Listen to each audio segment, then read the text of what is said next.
Assalamualaikum warahmatillahi wabarakatuh. Selamat sore semuanya.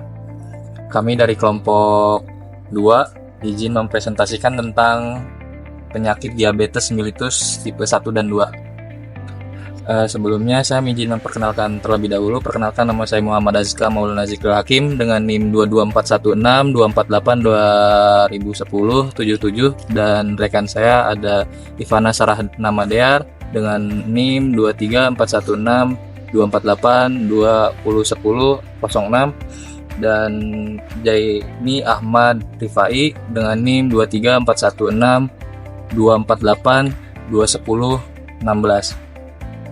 Sebelum masuk kepada materinya, izinkan saya untuk menjelaskan tentang apa saja yang akan dibahas pada presentasi kali ini. Yang pertama ada latar belakang, yang kedua ada klasifikasi DM, yang ketiga ada etiologi, yang keempat ada patofisiologi, dan yang kelima ada penyebab dan gejala. Selanjutnya ada pemeriksaan lab, tata laksana terapi, dan yang terakhir kesimpulan. Baik, terima kasih. Saya akan menjelaskan latar belakang dari diabetes mellitus. Adalah penyakit kronis yang ditandai oleh hiperglikemia dan intoleransi glukosa yang terjadi karena pankreas tidak dapat memproduksi insulin dengan cukup, tubuh tidak dapat menggunakan insulin yang ada dengan efektif, atau kombinasi keduanya. DM dibagi menjadi dua jenis, yang DM tipe 1 yang dikenal sebagai diabetes bergantung insulin atau diabetes yang muncul pada masa anak-anak ditandai oleh rendahnya produksi insulin, dan DM tipe 2 yang disebut diabetes tidak tergantung insulin atau diabetes yang muncul pada orang dewasa disebabkan oleh ketidakmampuan tubuh dalam menggunakan insulin dengan efektif, seringkali berkaitan dengan kelebihan berat badan dan kurangnya aktivitas fisik. Selain itu, diabetes gestasional adalah kondisi hiperglikemia yang terdeteksi pertama kali selama kehamilan. Pada tahun 2023, World Health Organization atau WHO memperkirakan bahwa sekitar 194 juta orang atau 51% dari total 3,8 miliar penduduk dunia menderita diabetes mellitus, dengan mayoritas berasal dari kelompok usia 20 hingga 79 tahun. Diperkirakan pada tahun 2025 angka ini akan meningkat menjadi 333 juta orang. Kenaikan jumlah penderita DM ini disebabkan oleh kurangnya pengawasan nutrisi yang memadai, pola hidup yang tidak sehat, serta kurangnya aktivitas fisik. Selain itu, faktor-faktor seperti merokok, obesitas juga dapat meningkatkan risiko seseorang mengidap DM. Oleh karena itu, penting untuk meningkatkan pemahaman tentang DM di kalangan masyarakat agar mereka lebih sadar akan penyakit ini. Klasifikasi diabetes mellitus. Menurut American Diabetes Association 1987 membagi diabetes mellitus dalam 4 klasifikasi dengan 2 tipe utama, yaitu tipe 1 dan tipe 2. Pada tipe 1 merupakan tipe diabetes terjadi karena kerusakan sel-sel beta pada pankreas untuk memproduksi insulin. Hal ini disebabkan reaksi autoimun pada tubuh. Diabetes tipe 2 merupakan tipe diabetes di mana jumlah insulin dalam tubuh memadai, namun kurangnya jumlah reseptor insulin di permukaan sel menyebabkan insulin yang dapat masuk ke dalam sel hanya sedikit dan proses metabolisme karbohidrat terganggu sehingga kadar glukosa dan insulin tinggi. DM tipe 2 mempunyai tingkat genetik tinggi, 80 atau 90% disebabkan keturunannya. Klasifikasi diabetes mellitus. Yang tipe 1, destruksi sel beta pankreas umumnya berhubungan dengan defisiensi insulin absolut, autoimun, idiopatik, bervariasi mulai yang dominan resistensi insulin disertai defisiensi insulin. Tipe 2 relatif sampai yang dominan rekreasi insulin disertai resistensi insulin. Diabetes mellitus gestasional, diabetes yang didiagnosis pada trimester kedua atau ketiga kehamilan, di mana sebelum kehamilan tidak dapat diabetes. Tipe spesifik yang berkaitan dengan penyebab lain. Pertama, sindroma diabetes monogenik atau diabetes neonatal atau early onset diabetes of the. Yang kedua, penyakit eksotik pankreas, fibrosis kristik pankreatitis. Yang ketiga, disebabkan oleh obat atau zat kimia, misalnya penggunaan glukokortikoid pada terapi HIV atau AIDS atau setelah transplantasi organ. Etiologi dan faktor risiko DM tipe 1. Etiologi dari penyakit diabetes yaitu gabungan antara faktor genetik dan faktor lingkungan. Etiologi lain dari diabetes yaitu sekresi atau kerja insulin, abnormalitas metabolik yang mengganggu sekresi insulin, abnormalitas mitokondria, dan sekelompok kondisi lain yang mengganggu toleransi glukosa. Diabetes mellitus dapat muncul akibat penyakit eksorin pankreas ketika terjadi kerusakan pada mayoritas islet dari pankreas.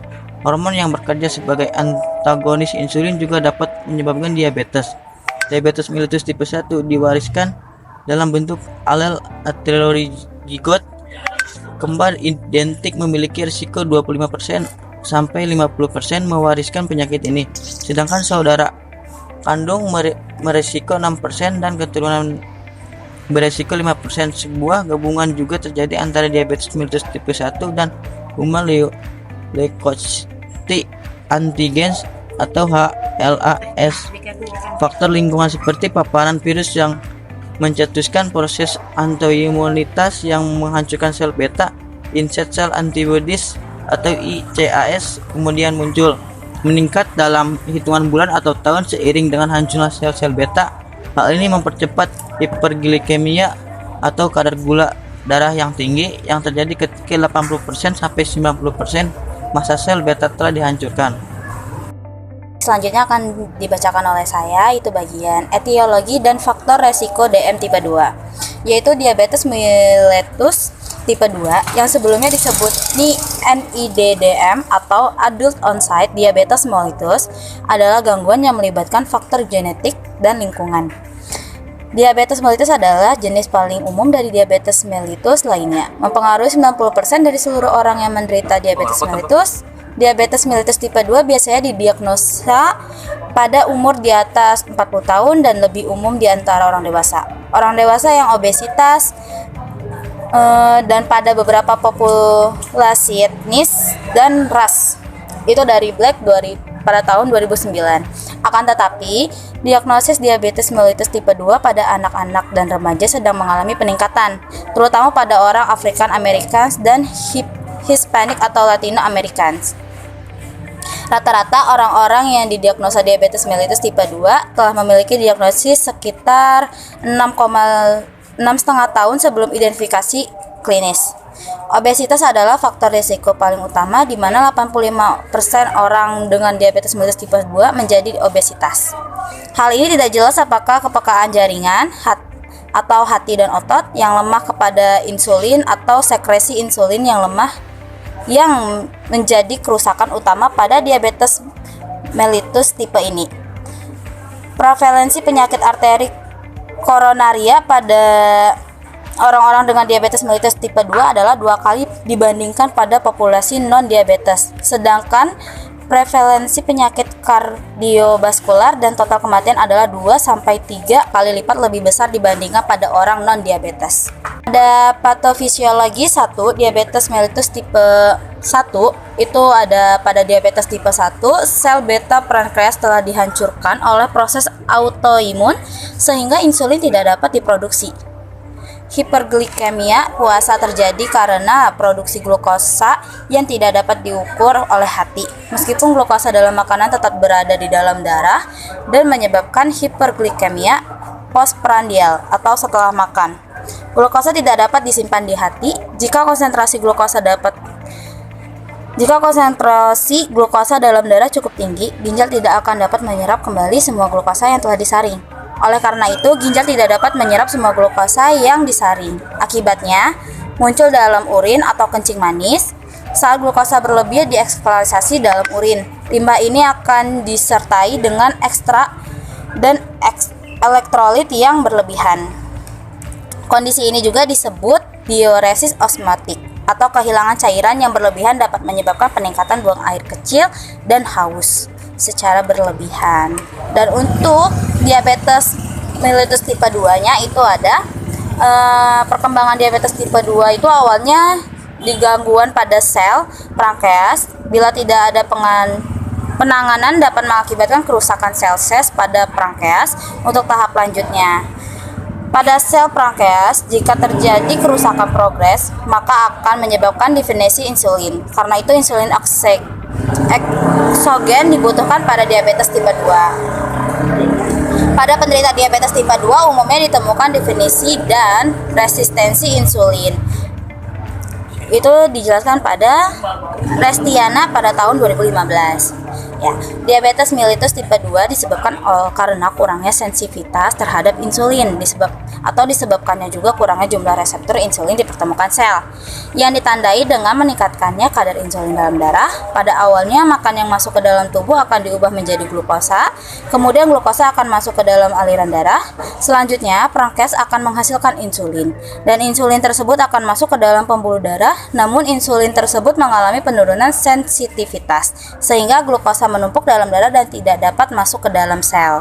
Penyebab dan gejalanya diabetes itu sering disebabkan oleh faktor genetik dan perilaku atau gaya hidup seseorang. Selain itu juga ada faktor pada lingkungan sosial dan pemanfaatan pelayanan kesehatan juga menimbulkan penyakit diabetes dan komplikasinya. Diabetes dapat memengaruhi berbagai sistem organ tubuh manusia dalam jangka waktu tertentu yang disebut komplikasi. Komplikasi diabetes dapat dibagi menjadi pembuluh darah mikrovaskular dan makrovaskular. Komplikasi mikrovaskular termasuk kerusakan sistem saraf, kerusakan sistem ginjal, dan kerusakan mata. Gejala diabetes mellitus diantara lain itu yang pertama ada sering buang air kecil, yang kedua cepat merasa lapar, ketiga ada berat badan menurun, keempat sering kesemutan, dan kelima sebagainya. Selanjutnya pemeriksaan lab diagnosis DM. Menurut Black dan Hawkes tahun 2009 terdapat 3 macam teks diagnosis yang dapat dilakukan untuk menentukan kadar gula darah seseorang. Diantaranya yang pertama ada fasting blood glucose level, yang kedua ada casual blood glucose level, selanjutnya ada phospholipid blood glucose level. Nah, untuk hasil data dari penelitian ini merupakan penelitian analitik dengan cross-seksional. Penelitian ini dilakukan pada periode tahun 2015 dan 2017. Didapatkan sebanyak 109 responden yang terdiri dari 40 pria dan 69 wanita dengan rentang usia 28 sampai dengan 83 tahun.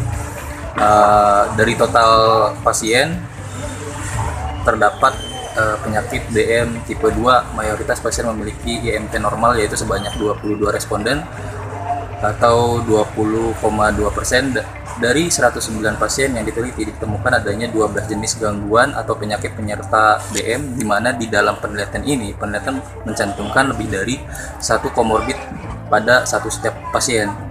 Didapatkan mayoritas pasien DM2 yang mengalami gangguan kardiovaskular yaitu sebanyak 80 pasien atau 36,4%.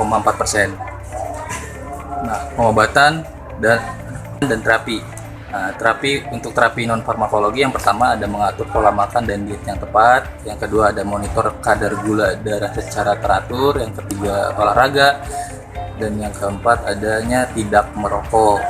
Nah, untuk terapi farmakologi tersebut, terapi farmakologi merupakan terapi yang hampir dipastikan wajib dijalani oleh seluruh pasien dalam penelitian.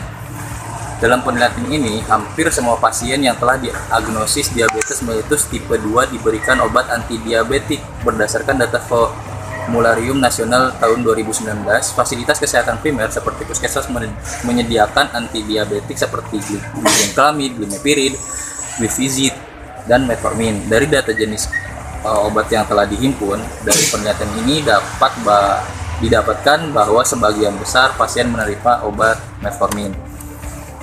Untuk kesimpulannya, diabetes mellitus atau penyakit DM adalah penyakit yang ditandai dengan tingginya kadar gula darah di dalam tubuh. Penyakit ini berhubungan erat dengan keberadaan hormon insulin yang diproduksi oleh kelenjar pankreas serta berfungsi mengubah glukosa menjadi glikogen.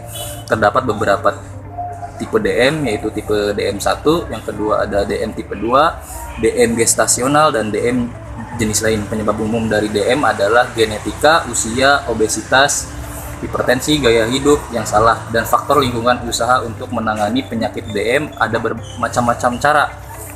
Yang pertama ada mengenai pola hidup, aktivitas yang mendukung kesehatan. Penderita DM meliputi perbaikan pola makan, olahraga, pemberian injeksi insulin terhadap penyakit diabetes tipe 1, dan meminum obat oral untuk diabetes yang biasanya mengidap diabetes tipe 2. Dengan begitu, diperlukan usaha yang aktif dari penderita DM tersebut untuk memulihkan kesehatannya sendiri. Sekian dari kami kelompok 2, kurang lebihnya mohon maaf. Assalamualaikum warahmatullahi wabarakatuh.